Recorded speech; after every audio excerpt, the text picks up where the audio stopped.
Everyone, मैं हूँ Rajni Kataria and welcome to my channel. दोस्तों, आज का जो वीडियो है बहुत ही ज़्यादा आई कैन से यूनिक है, डिफरेंट है और बहुत ही ज़्यादा आई कैन से मैं एक्साइटेड भी हूँ आप लोगों के साथ बात करने के लिए इस पर्टिकुलर सब्जेक्ट के लिए। आपने नाम सुना होगा, 4 युग हैं जो हमारे युग चल रहे हैं। अभी कलयुग कहा जाता है जो अभी का युग है। 4 युग में से सबसे पहला सतयुग, उसके बाद त्रेता युग, उसके बाद द्वापर युग और अभी कलयुग। 4 युग है।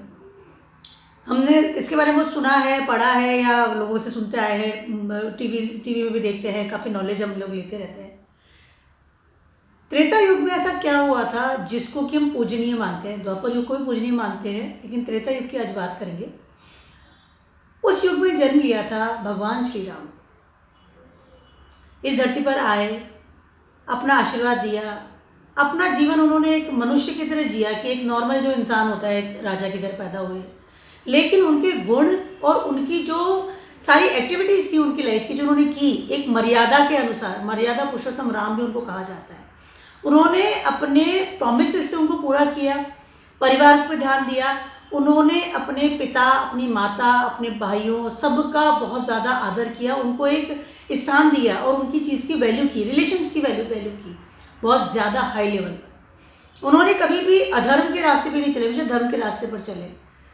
उनसे जो ज्ञान या उनसे उनकी जो हम जब जीवनी पढ़ते हैं या हम टीवी पे देखते हैं, रामायण आ रही है या कहीं हम किसी से सुनते हैं, हमारे बुजुर्गों से हम रामायण सुना करते थे, बातें सुना करते थे, तो लगता है कि एक ऐसे महापुरुष, एक ऐसे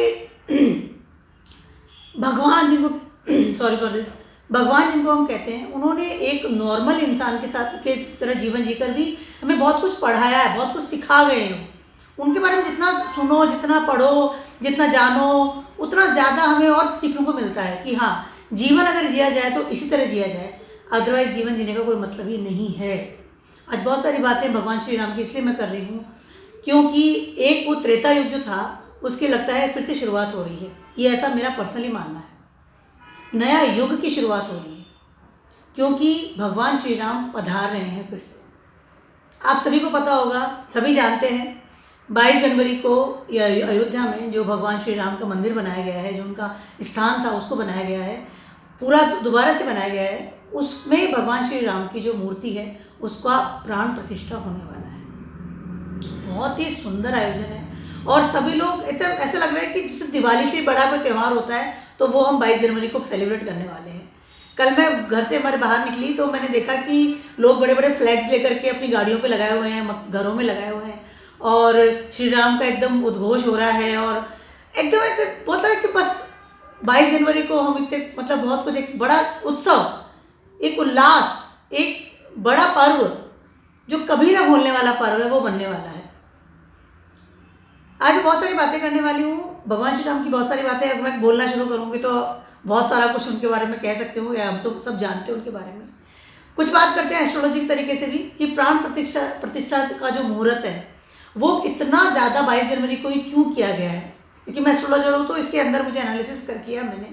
लेकिन ये एनर्जी से भरा हुआ मुहूर्त है। देखिए, सबसे पहले बताऊँ, क्योंकि लग्न जो है वो मेष लग्न आ रहा है, एनर्जी से भरा हुआ मुहूर्त है, यानी एनर्जी का मुहूर्त उसमें लिया गया है, चीज़ों की शुरुआत हो रही है। मैं आपको बताऊंगी कि क्या इन्होंने इसमें क्या क्या योग जो बन रहे हैं, पहले उनकी बात करेंगे।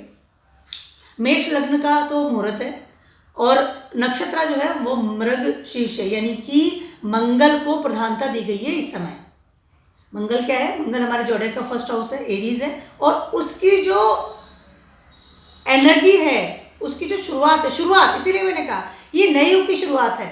मंगल शुरुआत करता है, एरीज शुरुआत करता है फर्स्ट जोड़िया, तो कहीं ना कहीं मंगल की पावर जो है ना, एनर्जी जो है वो सब फील करने वाले हैं और उस एनर्जी के साथ ही सारा जो एक प्राण प्रतिष्ठा का कार्यक्रम है वो कंप्लीट होने वाला है। Energetic, everybody will very happy, एकदम उल्लास मन रहा है, त्यौहार मनाया जा रहा है। That is the energy, energy of the Mangal. Mangal काम करते हैं तो मंगल की बहुत इंपॉर्टेंस होती है, उसके बिना तो मंगल काम होते ही नहीं है। किसी भी काम में आप मंगल काम करना तो मंगल का सबसे पहले हम ध्यान करते हैं कि हाँ, मंगल इज शुड बी गुड, मंगल अच्छा होना चाहिए। इसीलिए मेष लग्न है, मार्गशीर्ष नक्षत्र है, इससे मैंने बताया, और वृश्चिक नवांश है, यहाँ भी मंगल है, स्कॉर्पियो। तो मंगल को तो पहले सबसे ऊपर ध्यान में रखा गया है इन दिस मुहूर्त। उसके अलावा योग बहुत सारे इसमें बन रहे हैं। पहला है अभिजीत मुहूर्त बन रहा है, मुहूर्त का योग है। उसके अलावा सर्वार्थ सिद्धि योग है, अमृत सिद्धि योग है और रवि योग भी है। तो ये सारे जो योग है ना, ये सब मिल रहे हैं एक मोमेंट पर जबकि प्राण प्रतिष्ठा होगी।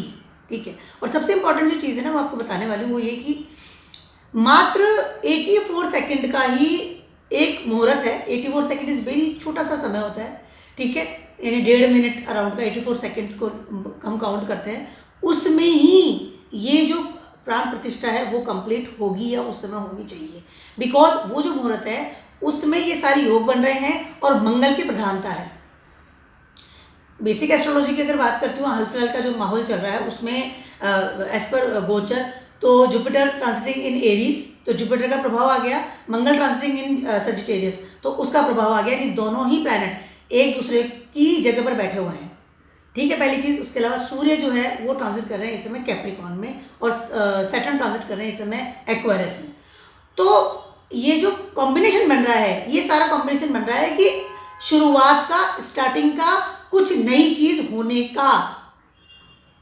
ठीक है। और एक सूर्य जब कैप्रिकॉन में है, भगवान श्री राम की कुंडली में भी सूर्य कैप्रिकॉन में ही है, तो वहां पर वो मेहनत कर रहे हैं, फुल एनर्जी दे रहे हैं अपनी सूर्यदेव। और मंडे का दिन मतलब सोमवार का दिन चुना गया है, जो कि हमारा जो मून है, चंद्रमा है, उसका दिन हम मानते हैं। बहुत शांत दिन होता है। हर चीज़ की शुरुआत फर्स्ट मंडे को हम सबसे पहले ऑफिस जाते हैं, मंडे को सबसे पहले हम स्कूल जाते हैं जब स्टार्टिंग होती है, तो मंडे इज़ देयर, सोमवार इज़ देयर। उसके अलावा 22 जनवरी 2004 है, तो कहीं ना कहीं अगर अब मैं एस्ट्रोलॉ उसमें न्यूमरोलॉजी में भी जा रही हूँ तो समय बहुत अच्छा होता हुआ नजर आ रहा है। उसके अलावा पोष की शुक्ल द्वादशी है और विक्रम संवत है 2080। ठीक है, तो ये सारी जो चीज़ें मिलकर के एक बहुत ही सुखद और एक बहुत ही शुभ मुहूर्त की तरफ मतलब कहते हैं कि इंडिकेट कर रही है। समय बहुत अच्छा है। मैं पर्सनली इतनी ज़्यादा खुश हूँ, मैं पर्सनली बहुत ज़्यादा एनर्जेटिक हूँ। और एक होता है ना कि मुझे अंदर से ऐसी फीलिंग आ रही है, इस पर एस्ट्रोलॉजर कह दूँ या इस पर मैं लेडी, मैं इंडिया में रहती हूँ और मैंने अपना वैष्णव धर्म अपनाती हूँ, उसके अनुसार मैं आपको बताती हूँ कि मुझे कितनी ज़्यादा एनर्जेटिक मैं फील कर रही हूँ। मुझे लग रहा है कि मंडे को मुझे ये बनाना है, ये पर्टिकुलर ड्रेस पहनना है, ये मुझे दिया जलाना है, ये मुझे मतलब खाना बनाना है। तो उन सब चीज़ों को लेकर के, क्योंकि internally I can feel that कि देयर इज समथिंग न्यू, जो कि युगों का एक शुरुआत, एक नई युग की शुरुआत। त्रेता युग की मैं बात करती हूँ तो उसकी मुझे लग रहा है फिर से शुरुआत हो रही है। राम राज्य की शुरुआत, इतनी सुंदर जो एक मतलब चीज़ स्टार्ट होने वाली है। और मैंने आपको पंचांग के बारे में बताया कि किस तरह का पंचांग है। मैंने आपको उसके योग के बारे में बताया कि कौन कौन से योग उस समय आ रहे हैं। और सिर्फ 84 सेकंड का मुहूर्त है। ठीक है, छोटा सा मुहूर्त है। 12:29 से लेकर के 8 सेकंड से लेकर के 12:30 से 32 सेकंड तक का इतना छोटा सा मुहूर्त है, बहुत छोटा सा मुहूर्त है। तो this is a fantastic time and fantastic चीज़ होने वाली है हमारे इंडिया में, भारत में। ठीक है, उसके अलावा अब मैं बात करती हूँ थोड़ी सी डिफरेंट, थोड़ा सा और। ठीक है, भगवान श्री राम की कुंडली जिसकी हमें नेट पे मिल जाती है, शास्त्रों में लिखी गई है, उसके अनुसार भी अगर मैं चलती हूँ तो जैसे मैंने बताया कि सूर्य जो है उनके कैप्रिकॉन में है। ठीक है, तो कहीं ना कहीं एक प्रभावशाली समय है। उसके अलावा जो चंद्रमा है वो वृषभ राशि में है और उस दिन 22 तारीख को वृषभ राशि में मिलेगा आपको। तो दोनों का जो प्रभाव है, सूर्य और चंद्रमा, और जितने भी योग हैं वो बनते हैं हमारी कुंडली में, वो सूर्य और चंद्रमा को लेकर ही बनते हैं, क्योंकि दोनों ही रॉयल प्लैनेट कहलाते हैं, शाही ग्रह, जिनकी वजह से सारी योग जो है वो बनते हैं हमारी कुंडलियों में, सारी कुंडलियों में जितनी कुंडलियाँ। ठीक है, और दोनों ही प्लैनेट हैं वो ही बहुत ज़्यादा प्रभावशाली होते हैं, मतलब पूरी हमारी ज़िंदगी इनके पीछे ही रहती है। ये अच्छे हैं तो एवरीथिंग इज़ ओके, ये बुरे हैं तो एवरीथिंग इज़ बैड। सूर्य हमारे सोल का कारक होता है, चंद्रमा मन का कारक होता है। सूर्य पिता का कारक है, चंद्रमा माँ का कारक है। तो दोनों ही मिलकर के बहुत अच्छी जगह पर विराजमान है इस समय, गोचर की बात कर रही हूँ। उसके अलावा एक सबसे इंपॉर्टेंट चीज़ ये है कि दोनों ही कभी भी वक्री नहीं होते हैं, यानी कि दोनों ही हमेशा प्रोग्रेशन में रहते हैं। इसका मतलब ये है कि दोनों ही प्लैनेट आगे बढ़ते हुए या आगे बढ़ने की हमें आई कैन से कि प्रेरणा देते हैं।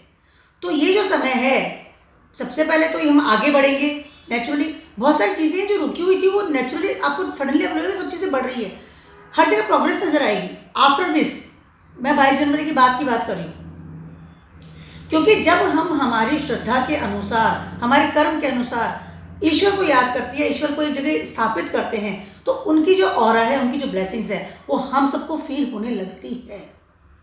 ये तो पहली शुरुआत है, प्रथम चरण है समझिए। उसके अलावा तो बहुत कुछ अभी करना है और हमारा जीवन बदलेगा। 22 जनवरी के बाद लोगों को बहुत पॉजिटिविटी फील होने वाली है, क्योंकि ईश्वर का साक्षात अनुभव हमें होगा। अब देखिए, मतलब एक राम राज्य की शुरुआत की बात कर लूँ, एक छोटा सा मंदिर की बात नहीं कर रही हूँ। ये एक युग है, मैं बार बार इसीलिए कह रही हूँ क्योंकि युग की शुरुआत हो रही है, एक नई चीज़ की शुरुआत है, एक नई आई कैन से दिशा की शुरुआत हो रही है, जो कि हमारी ज़िंदगी को, हमारे जीवन को एक सही मोड़ देगी, सही जगह बताएगी कि इधर चलना है तुमको। तो this is a fantastic. I am really personally I am very very happy, very much excited for the 22 of January. और हम सब मिलकर के कामना करते हैं कि ऐसे बहुत अच्छे अच्छे प्रसंग हमारे साथ हों, भगवान के हमें ब्लेसिंग्स मिले और हम ऐसे आगे बढ़ते रहें।